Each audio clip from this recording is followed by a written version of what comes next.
আসসালামু আলাইকুম এভরিওয়ান, কেমন আছেন? আশা করি সবাই ভালো আছেন। নতুন একটি ভিডিওতে আপনাদের সবাইকে স্বাগতম। আজকে সকালে ঘুম থেকে উঠে ছেলেটি বলতেছিল যে বাবা পিঠা খাবো। তো তারপর তাকে নিয়ে পিঠার দোকানে যাচ্ছিলাম। তো রাস্তা দিয়ে না গিয়ে এই বেরিবাদের রাস্তাটা দিয়ে আমরা চলে যাচ্ছিলাম পিঠার দোকানে। তো ভাবলাম যে একটু ভিডিও করি, আপনাদেরকে দেখাই। এই যে আমরা পিঠার দোকানে এখন এসে পড়েছি। এই আন্টিটা পিঠা বানায়। তো আমরা যখন আসছিলাম তখন দেখেছি পিঠা শেষ। তো তারপর আন্টিটা বলল যে 5 মিনিট বসো, আমরা পিঠা বানিয়ে দিচ্ছি। পরে আন্টি পিঠা নতুন করে চাউলের গুঁড়ি ভিজালো, তারপর আরও কী জানি মিক্স করে পিঠাগুলো রেডি করে দিল। পিঠাগুলো খেতে অনেক সুস্বাদু এবং 10 টাকা অনুযায়ী অনেক বড় পিঠা এখানে পাওয়া যায়।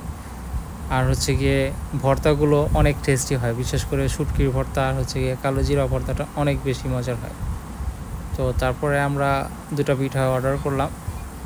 তারপর পিঠাগুলো খেয়ে আমরা বাসায় চলে আসলাম। যারা ভিডিওটি দেখেছেন প্লিজ একটি লাইক করে দিবেন।